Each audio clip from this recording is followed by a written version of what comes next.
Two tons of fun. Well, alright. Two tons of fun. Well, alright. Two tons of fun. Welcome to Two Tons of Fun. Well, alright. I am Mally, your moderator. Today we will be talking about body positivity and self-love in general. In our top right corner, we have Quantis. Introduce yourself, Quantis. Hey, what's up? The host with the most. In our top left corner, we have Kaz Lauren.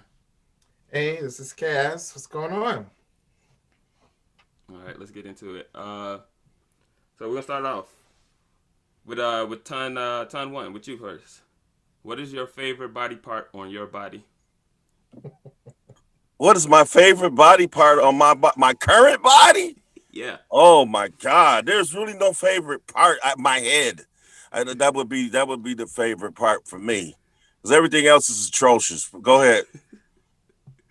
Go ahead, Kaz. I think my face. I love my face. What? My face. Oh, now you go. Oh my God. He just mirrored what I said. What?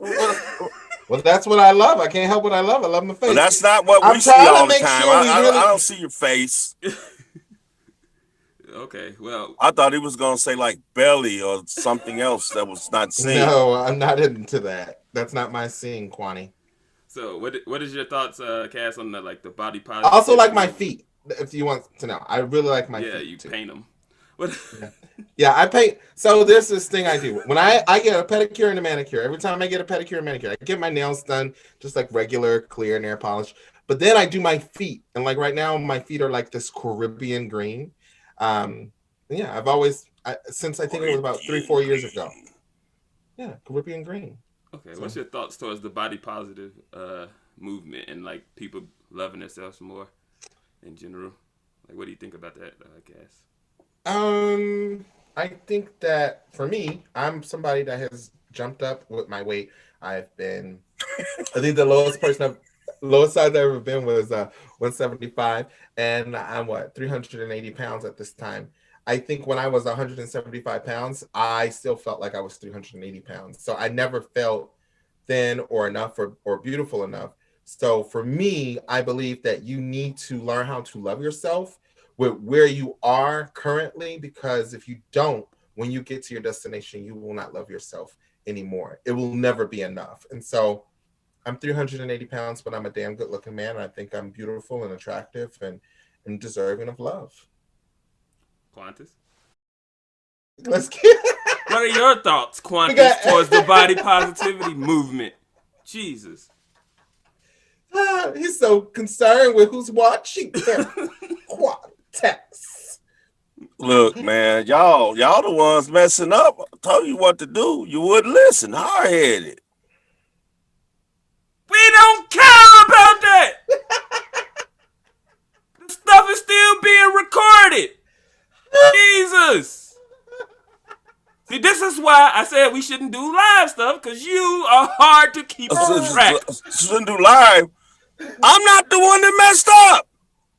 I was here You on should time. have took the reins of doing the live thing then. Okay, can we get back on topic? What is your view on body positivity, Quantis? I told you what I feel about fat people. You're not even supposed to call them fat people. When you talk about body positivity, I don't know what the heck you're really talking about. If you're talking about feeling good about who you are, okay, I get all that crap. But at the end of the day, am I happy with the way that I look being a person that belongs to the fat community? No. Okay. It's disgusting.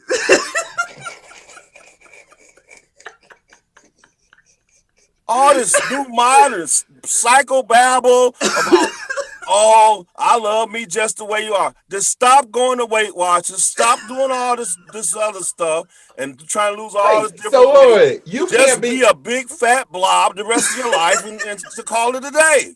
So are you saying that you can't love yourself and want to be better? You can't be like, I'm big, but I think I'm beautiful. I remember that when I was growing up. I'm big and beautiful. So even though I'm big right now, I'm not ugly. I'm not a tub of lard. I'm a human being. I'm deserving of love. I'm beautiful. And I got a little bit more of me. And yes, I do want to lose that weight, but I'm loving all of me right now.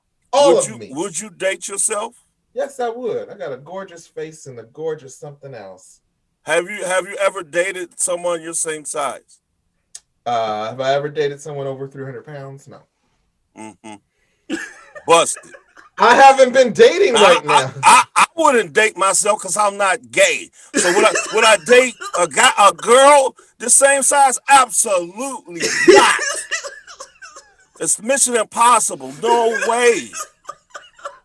No way in the world. We probably could. It wouldn't even work. We're not going to make a connection, a merge. Nothing is going to happen because we won't be able to dock each other's ships. It's not going to work. Dock each other's ships? What the? Docking is a... How do two ships dock? That doesn't even make any sense. Docking... I don't know. Ask the other guy, because he was talking about that at one time in one of our production meetings. I don't understand. It's some kind of term that those people use. Don't call them those people. Those people from that community. The body positivity people, I guess. I don't know. Okay, but my other question is, what do you have against other people loving the body that they're in? Like, what do you have against Lizzo loving who she is? If you don't want to look at it, you don't have to look at it. What you bring her up for?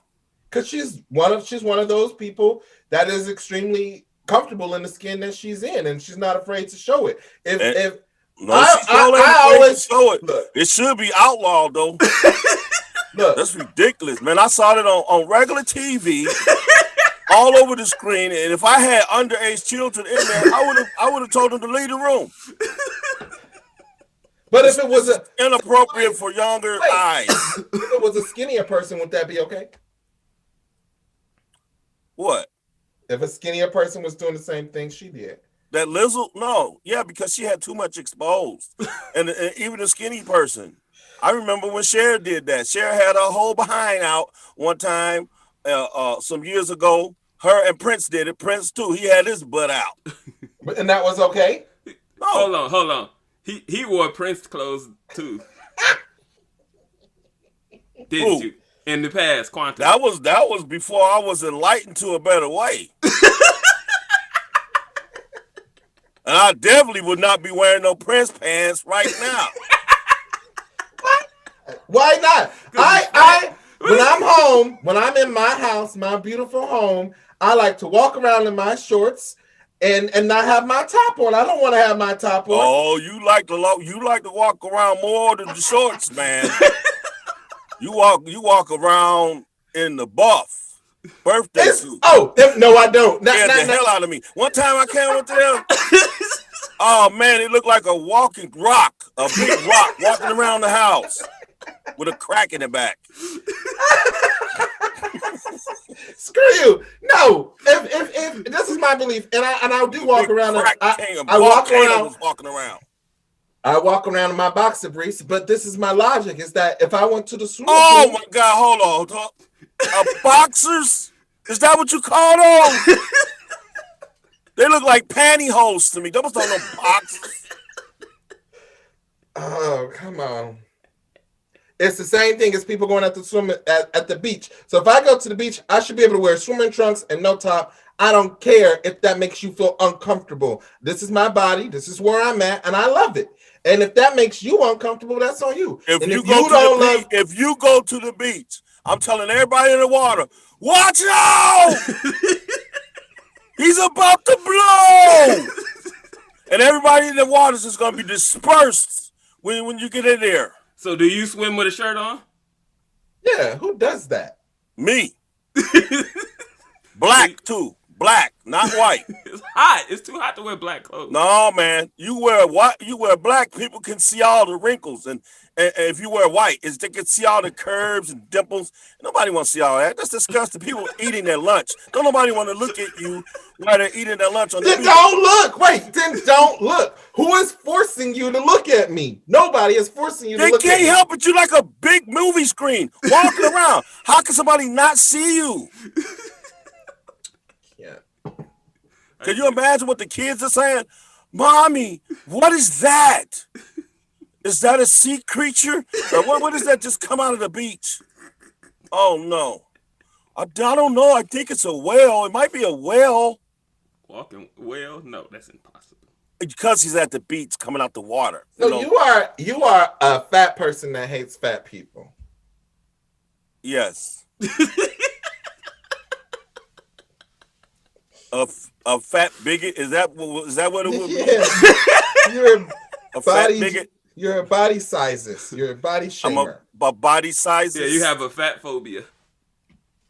I'm not I'm afraid of being fat. I sure am. Then the bigger question is, if you're so vehemently against fat people being in public and taking up space in public, no pun intended, then why are you fat? Why am I fat?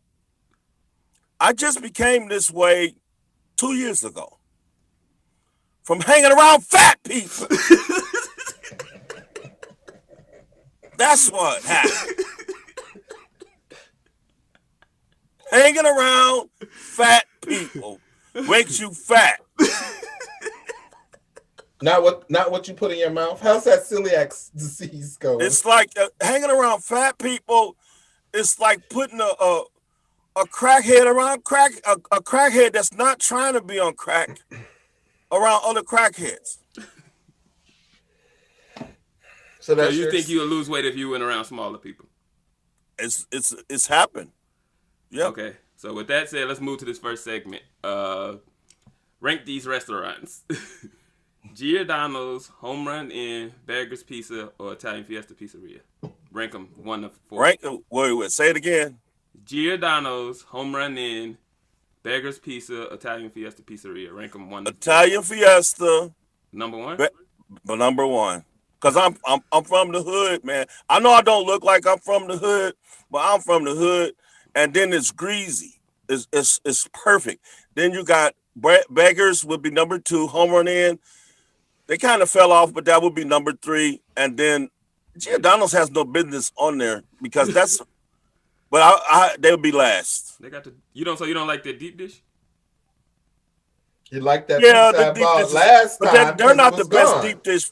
The best deep dish people are Geno's East. Yeah, they're pretty good too. They got more buttery taste to the crust. And since I'm a fat person now, people trust me. Because you don't trust a skinny person to give you a food review. That's like asinine. Why would you trust a skinny person? You want somebody that knows what they're talking about, that knows fat and food and sloppy and gluttony and all that stuff. Okay, Kaz, what's your ranking? Number 1 would be Beggars. Number 2 would be Giordano's. Number 3 would be Italian Fiesta, and number 4 would be Home Run Inn. Beggars. The thing with Beggars is though they got a lot of cheese and meat sometimes. Sometimes they. I love it. What do you mean? The thing with the people that make the pizza is they put a lot of cheese and meat on the pizza. They overdo it sometimes. Because your ass is lactose or whatever and you got celiacs and you can't. No, it's delicious pizza. I was raised on I can eat Beggars. a whole Italian Fiesta pizza. I cannot eat.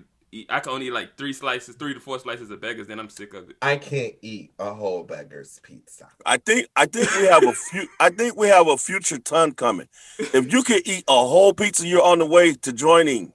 No, I can't eat a Beggar's Pizza. But see, you know what else I love about Beggar's Pizzas? It was so weird. When I moved out here, they all have pizza boxes. Beggars was cheap. They had paper. True. They had that paper that went right over the pizza. You want to see the grease? You can see that grease stain soaking up the grease. You get home and you get that the pizza's so heavy the bread can't support it.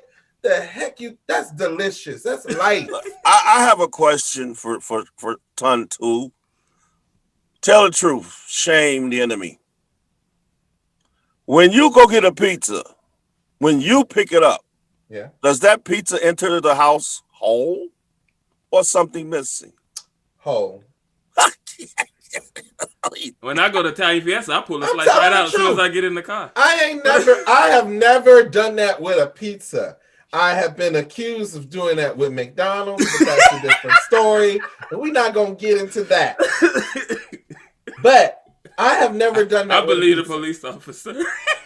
You know what? Now tell the truth. Tell the truth. That was fat shaming. If your Uber discrimination.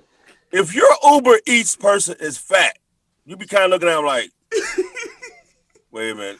You seen that video online when that dude was drinking somebody's stuff? That's why I don't get drinks from the restaurant. Do you trust a fat Uber Eats driver? I don't know. Yes, because you know what? Now the bags, they have the bags and they put the tape on them. They're not open. That fat dude might have some tape in the car, man. I don't trust fat people with my food, man. Put that on the fat shame list, whatever you want to call it. You know they eating out of it, especially when they got fries and stuff in it.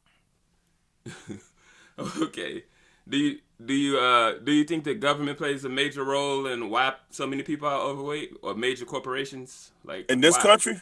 Yeah, like do you think it's due to like so much marketing and the government not protecting us from food purity and letting so much things that probably shouldn't? Yeah, I think the government wants us fat. Yeah, they want us fat because fat helps, people become sick, and yeah, sure, I agree that. Yeah, I don't think they want us fat. Well, they want us fat. I think they don't care that we're fat. I don't know if it's an objective of these companies. They don't care that the side effect of selling their products will make us fat. I noticed something when I went to London a few years ago, and I ate some ketchup. The ingredients on their food is so simplified, and you can read it and understand it. Then you come here and you've got red 5 and red this and all these additives to our food that are supposed to make them last longer. I think the question Americans or people from the United States need to ask themselves, do we want food that lasts us forever, or do we want food that doesn't maybe not last so long, but is better for you in the long run? Americans are we're all about our convenience, and we don't want to be inconvenienced, and anything that makes us more convenience is better. It's kind of like that Wall-E movie. Yeah, but I think the argument against, because I'm just to be objective, because I've heard this argument before.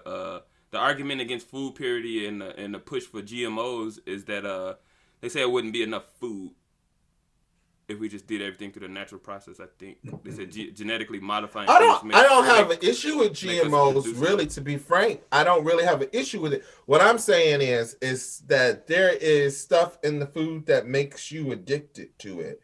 There's a lot of sugar that's put in food that doesn't need to be in there. There's a lot of caffeine that's in food that doesn't need to be in there. So I'm not against GMOs at all. But you don't have to put in all the preservatives that we put in our food at the same time too.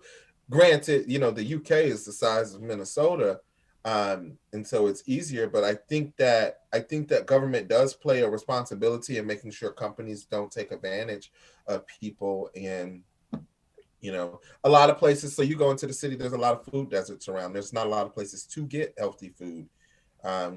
So yeah. Yeah, but when they like around me in Chicago, I live in Inglewood. So they put a Whole Foods on 63rd and Halsted. Look, nobody buys that stuff. No, listen. I live in an affluent neighborhood in Minnesota, Edina. There is a Cub Food. There is a Whole Foods. There is, what's the other one? Lunds and Byerly. Mm-hmm. There's a Aldi's. There's a Fresh Time. There's a Trader. You see, that's 6 restaurants. And guess what? They're all freaking 10 minutes away from me where I live. So you having one Whole Foods in a restaurant for a lot of people, it still creates food scarcity in that environment, because Whole Foods, number one, I don't shop there. It's expensive as heck. But there are not a lot of good. There are not a lot of good healthy options. Aldi's is completely all organic now, and it's very big over in Europe. But there's not a lot of options, and when you don't have a lot of options, you make poor decisions. Yeah, we got 4. We got the Aldi. Oh boy, here we go blaming people. Oh yeah. At what point is it self-responsibility though? Like, a lot of that is choice. I'm saying they have put healthy options and stuff, and people won't eat it because we are addicted. I think you have to understand what you understand about addictions, what we know about addictions today, what we know from the war on drugs. You don't throw people in jail that are having mental addictions to things. You give them the mental health resources. Being morbidly obese is sometimes not a choice. It is a mental health issue that needs to be addressed because you're not eating. You're like, Quantis don't want to be fat. I definitely don't want to be 390 pounds, but I got here somehow because food gave me some type of comfort. Food gave me some type of worth. And there are people, I believe, that are larger people and have bigger bodies that love the body that they're in and are content with where they are. But I think that personal responsibility of someone constantly just eating needs to be more and investigated, because I think the majority reason why you have super morbidly obese individuals is because of a mental health crisis that we have in the United States. So you're advocating for something like the way we treat drugs for Yes. food addiction program. America has the biggest people on the planet of the earth. We are the fattest people on the earth. And it's funny because like I would watch like the equivalent to my 600-pound life over in the UK, and those people are smaller. They're still big, but they're like 300 pounds. They're like half of what we're seeing on 600-pound life. It's complete. The disparities are so different. And it's a lot to do with we get bigger. Americans get bigger a lot younger, you know? Yeah. I'm not gonna even say what. And so we're gonna say that's because of mental health. Mental health has a big part in it. And we have a big crack in our mental health system. You have cities that have gutted their mental health systems, and you have seen the adverse effects. So, Quantis, you disagree? You don't think food addiction should be treated like drug addiction?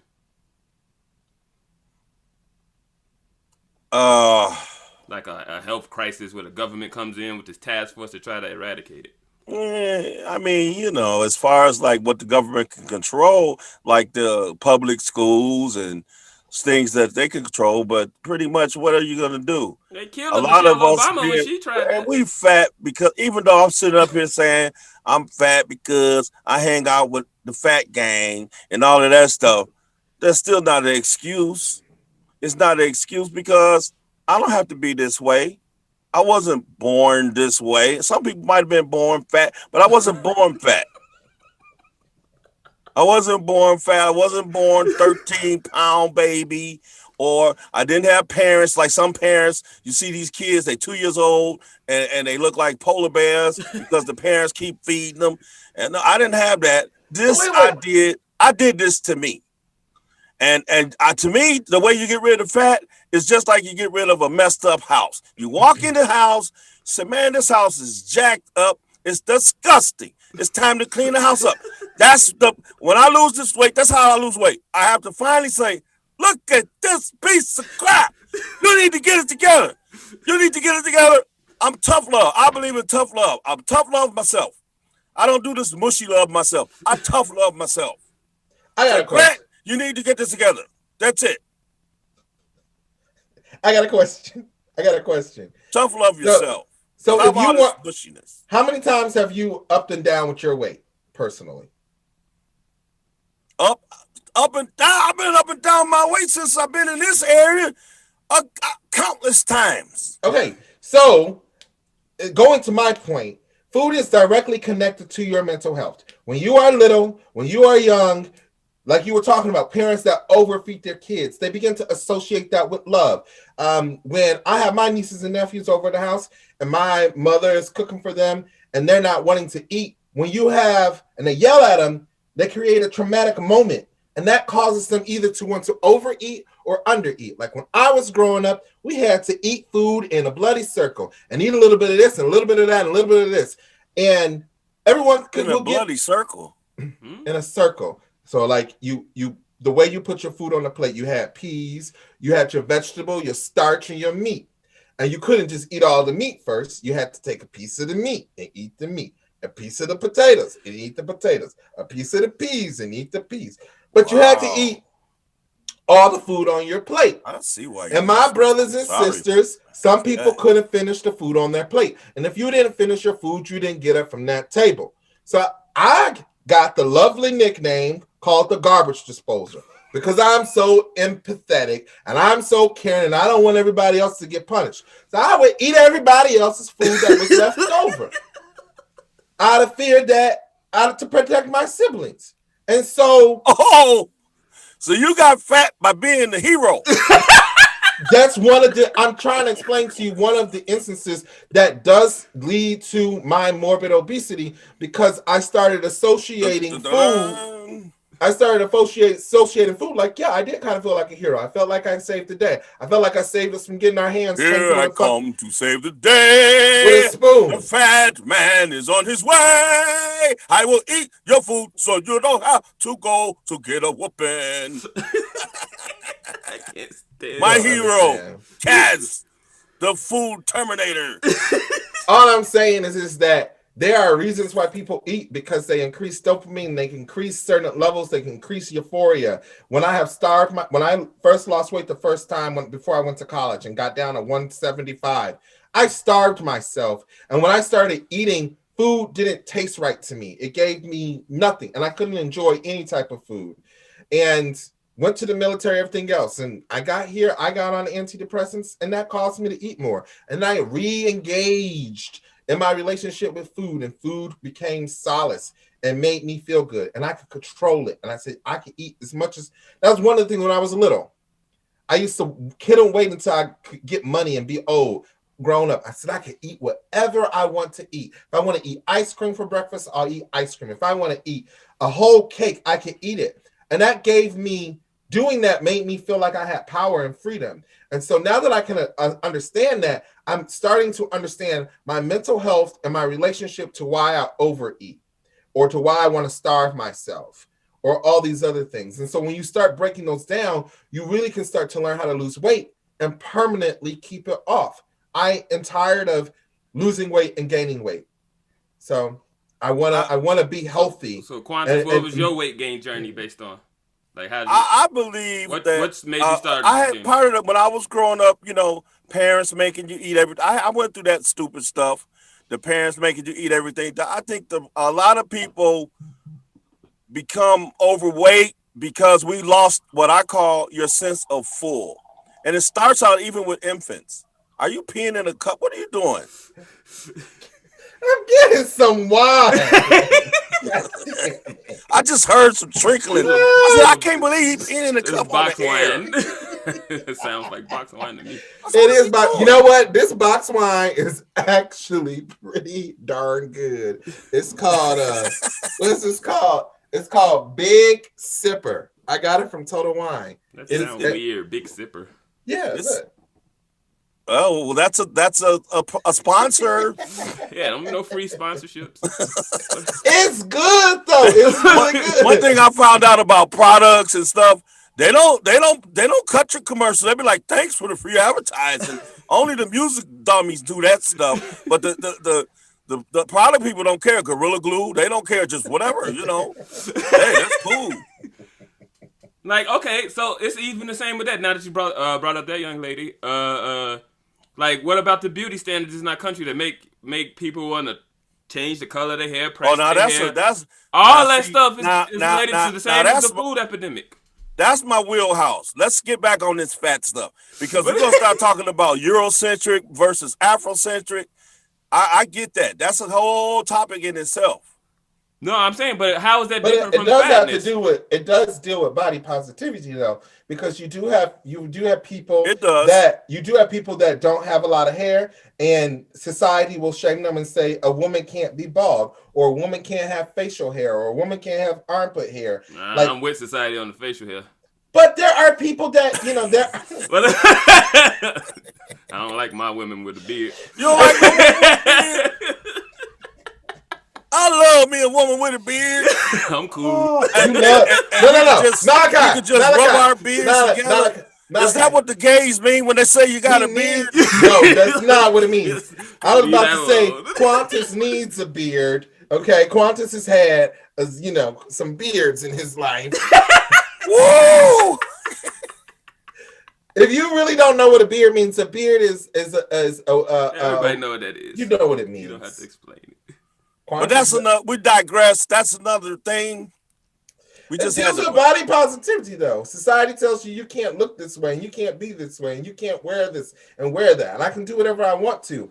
I just went through a lot. But food is more of a choice, though.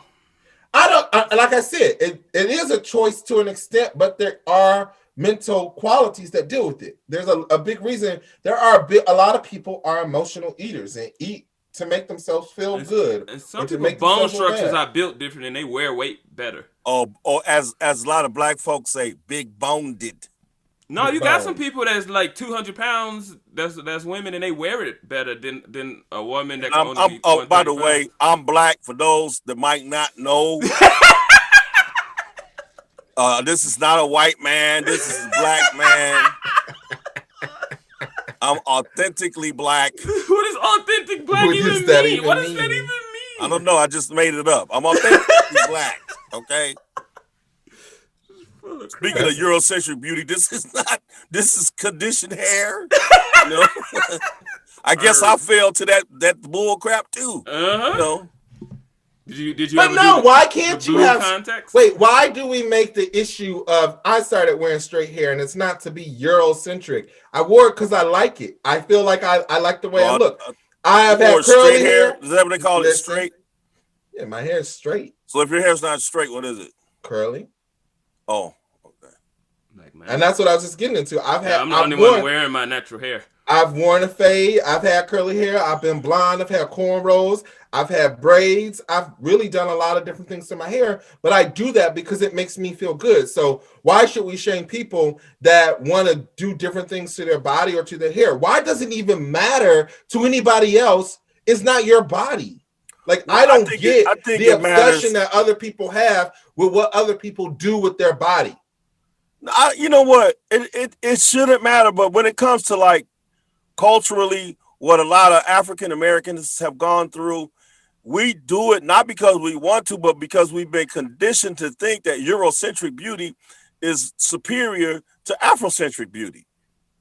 And if you did it because you like it, and that's just how you like it without the influences of society and culture, I get that. But that's not the reason why a lot of us in the African American community do that. Well, we do that because we think it's better. It's just like this. Right now, I have stopped perming my hair. It's been about 2, 3, 4 months. My new growth has started to come in, and I'm basically just growing my perm out, but I'm still flat ironing because I'm a local actor and I have an agent and I have to look like my headshot, and I don't feel like doing new headshots right now. But I'm trying to go for a curly look this time with my hair and a different look for myself. I change these looks all the time. Dreads will look good on you. You should do dreads. I've thought about it. Dreads are so permanent though, and so it's just I don't know about dreads on fat people. It's kind of that's a skinny guy look to me. That belongs on a skinny, muscular guy maybe, but not a fat guy. A fat guy with dreads is you have such a weird perception of what people can be and what they can. You have so many limitations on how people can look and be, and I think that's really messed up because just because I'm fat doesn't mean like a fat guy with dreads looks like a mop out of control. I started walking this summer and I lost 23 pounds. But do you know what? When I wanted to try to lose weight, screw you. I had a life issue. A life moment came in, and it's directly correlated to my mental health. Whenever I'm mentally doing worse, I gain weight. When I'm doing mentally well, I lose weight. But my whole point is this. I'm trying to lose weight. I go to the store. I go to Kohl's. I go to Walmart. I go to Target. I go to the store. I cannot find exercise clothes for me. And shorts are not going to do it. Because if you are a big person, them thighs start rubbing together. You can't deal with that. So you need some compression pants. So the only thing that I could buy was plus size woman compression pants so I could exercise in. You put your secret out there like that? I don't care. I have no shame in my game. Man. I got women's pants on right now. I wear a lot of plus size women's pants See, you messing me up, man. I was about to ask you, man, where'd you get them pants from? Now I can't even do it. But that's on you. What's wrong with it? Because I can't. They see I got the same. They just changed the label same from woman to man. That he just has, like buying women's shoes and now they're gonna be the same thinking. shoe. They're gonna think I'm a switch. They're gonna think I'm a switch hitter, Mally. Switch hitter? What does that mean? People already think you was a switch hitter. But my whole point is this: society. My whole point is this, and only this: society says, "Oh, you can't be fat. Don't be fat. Don't be fat." But they do not allow us the resources to get to lose weight. They do not. Frick! I just broke a chair because I'm over 400 pounds. The majority of office chairs that they sit. The second when we show the chair, pounds. Y'all see the chair? We show the chair. That chair was broken, and my poor dog, I broke her leg because I was animal abuse. No, it's not. It was a traumatic accident. See? Talking about body positivity. Let that weight go. It's destructive and counterintuitive. My whole point is this. Leg. Okay, but everyone, when I go around people, everyone says, Kaz, you need to lose weight. And I'm like, okay, I'm working on it. I go around somebody else. Kaz, you need to lose weight. Okay? And I've gotten to the point where so many people just say that to me. So it's like, oh, whew, I've lost weight now. Will you leave me the heck alone? Because society wants you to lose weight, but does not want to help provide the resources. The only place that I could probably get men for plus size exercise clothes is if I ordered it off the internet. And I'd probably have to order a bunch of different sizes because I wouldn't be able to try them on. Wait a minute. Wait. You got that's a good question. I have your question, buddy. So society don't want us to help. So if we went out on the corner today and got us a sign and we wrote on that sign, please help me lose weight. Can you donate to me? How many people will actually put money in a bucket for a fat person standing on the corner? They're going to go buy food. That's like giving money to a crackhead. They're going to go buy crack. They're going to go buy food right away. They're going to be like, yeah, I'm going to help you. That's why I ain't finna give you no money. It's not about the money. It's about being able to go into a store and try something on. I can't necessarily do that. And so the one thing that I have seen is that they do cater to a lot of plus size women, and I'm a couple of plus size women's sizes. So that's what I've resorted to until I can lose weight, and then I can wear men's clothes again because I can actually fit them. But they do not make men's clothing that fits me. They make parachute. If I worked at the department store and a big fat guy like you came in and asked me, do you guys have clothing my size? I'm going to say, sure.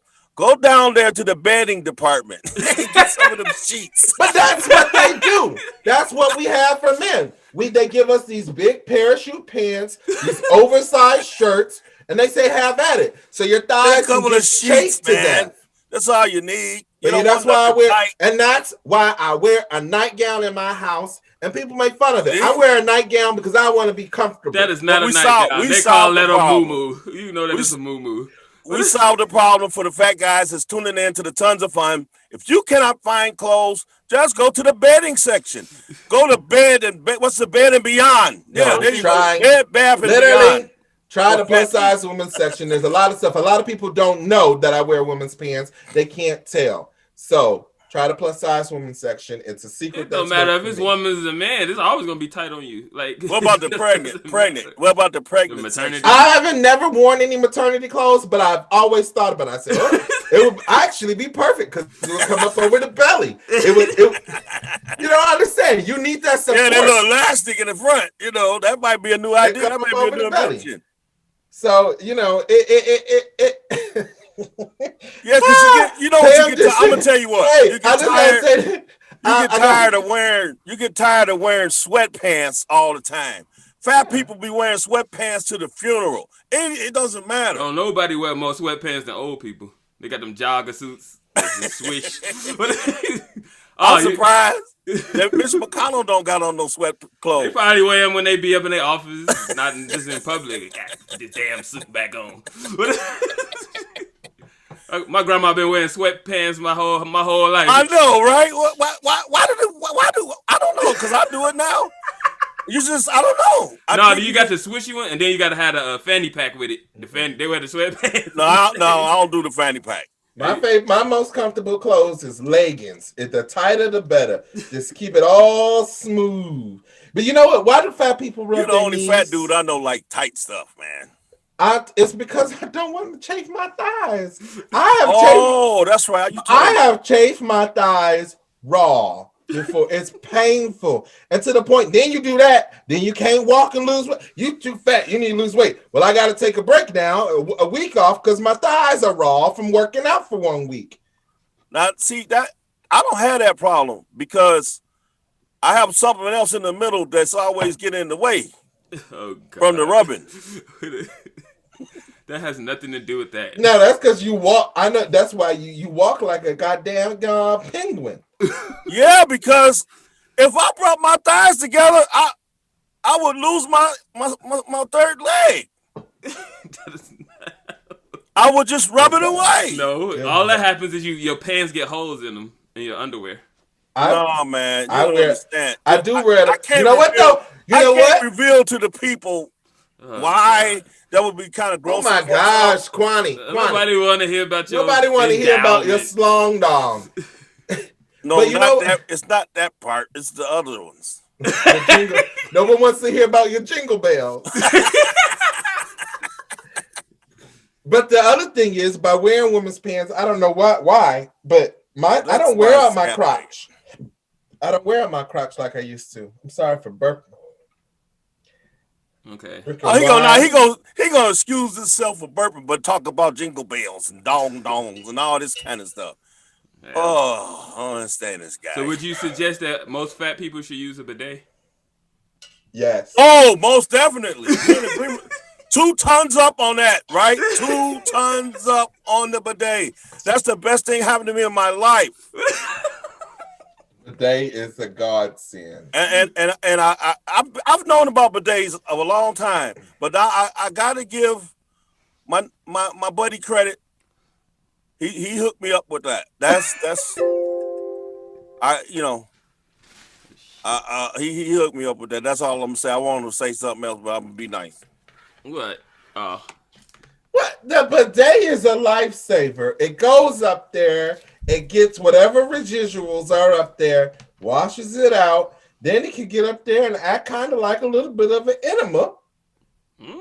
And then you push it all out. You just had to go too far. I tried to be nice. He had to go too far. You save on toilet paper because you only use the toilet paper to dry off. But it's very good. I like it. It's good. I reckon it's more sanitary. Also, and you don't have that after smell. Well, I think we're about at the end. No, but you know what you said, Quantis? You said now they need to make a bidet for the front, and I just don't understand that on a man. What? Wait, how awful? That's what he kept saying. He's like, they got the bidet for the back, now they need it for the front, and I'm like, yeah, because you get a little dribble. You get a little dribble down there, and then the front bidet would just knock all of that away, and then it'd be all nice and clean. What do you mean dribble? You just shake it. That's what you shake when you pee. Yeah. No, but when you shake it, you're shaking some stuff around there, and so you still got some. You know what it is? You know what it is? It's a reach around. It's a whole reach around when you got your stomach in the way, and I can admit to that. You need that extend pole thing, and then what you call it? The grabber. You can't see. You pee with a grabber. The grabber. You can't see. It's not that. When you become big like this, it's like an eclipse. It is. It is. Eclipse the penis. You know what we should do? We should put a mirror on the back of the toilet seat. So you could, you know what? I never thought about that. Make a toilet seat with a mirror. Just put a mirror on the back of the toilet seat, and you will be able to see everything and what you're doing and stuff. See, we make excuses. Lose some freaking weight. Just lose the weight. Just lose the weight. In the meantime, what are you supposed to do in the meantime? It took me use the front bidet. Well, I don't even use I don't stand up no more. I go like a young puppy, female puppy. I don't stand. Who stands up when you this big? You might miss the toilet. You just sit down and do both of them. I stand up occasionally, and I lean on the. You just put everything down there in the bowl and go.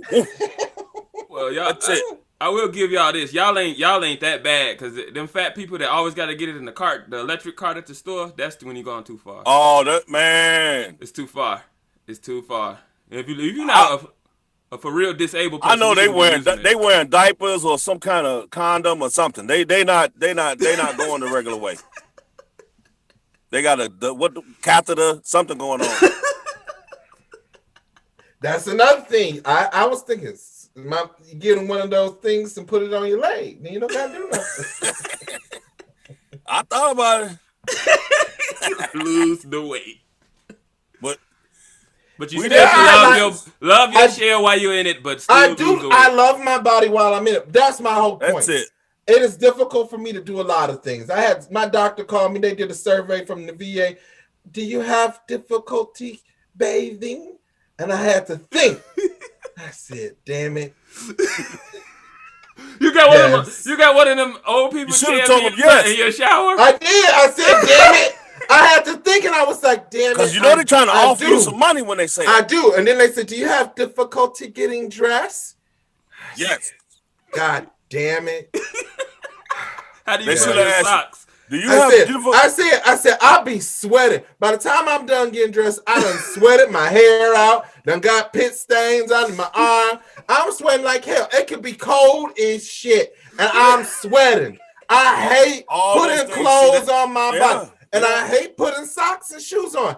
I got these Crocs. I done been wearing them the whole time. I done had to put shoes on.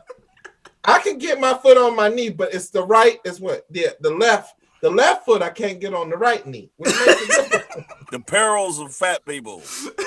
But you have difficulty with self-pleasure? I don't got no difficulty in that department. You should have told them you did. They probably would have sent you some help. They're going to send somebody else to do it? That's ridiculous. Mr. Turner, do you have any... what are you? Lauren. Mr. Lauren, do you have difficulty? We'll send you a sexual aid down. They don't. Those are called prostitutes. That's illegal. Not when it's medical. They probably got a medical term for that. So they're gonna do it like the weed medical. Yeah, your medical card. Do you have your medical card? Medical prostitute. They got these damn comfort dogs all in the fucking airport. Oh, excuse my language. I can't stand that. All these people walking through the airport with dogs now. I'm like, this is ridiculous. Man, they be shopping. They be at the store. I'm gonna make Lila a comfort dog. No, stop that. You do not need the dog. You're gonna break her leg. No, Lila needs a comfort. She need a comfort owner. The poor dog need a comfort dog. The dog's so jacked up, the dog need a comfort dog. She's not that jacked up. She's doing good, and Lila loves me. She done got used to now. She jumping around with 3 legs. You got a 3-legged dog. And they took it no, off. I don't. She got Kaz. No, they didn't cut her leg. They didn't cut her leg. I told them no. I said, God dang, if they do surgery, it's $5,000. I say, well, how much it costs? That's gonna be a dead dog, baby. No, how much to amputate? I'm not even finna do that for a human. A dog. I'll be like, you better go get Benny Hinn. I gotta do a GoFundMe from a dog. They should have Medicare for all. I support covering the dogs on the Medicare pets. For all. Yeah, they should be included. No, you done lost your mind. That's another program. We done. It's over an hour. We hit over an hour. Okay. Well, any final we've been thoughts? on for an hour? Ooh, yeah, it goes quick when you're having fun. We need to try this again live, but do a test.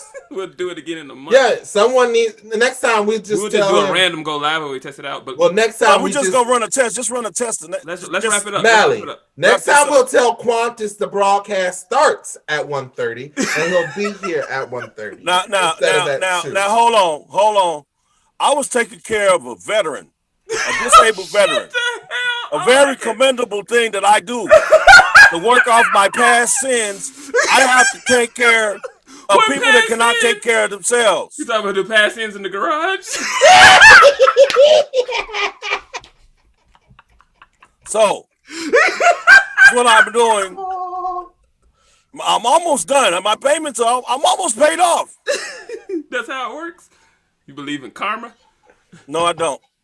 That's that's a whole nother show. Yeah, we'll leave that alone. But All right. final thoughts I believe on in the law of reciprocity, but I don't believe in karma. No. Final thoughts on body positivity, Quantis, and then Kaz, and then we'll end it. Final thoughts, Quantis. Kaz, go ahead. My final thoughts, I think you gotta love yourself where you are. It's kind of like that thing, if you don't love me at my worst, you can't have me at my best. That's it. Same thing with me. Tough love yourself. Tough love, tough love, tough love. Work the hell out of yourself.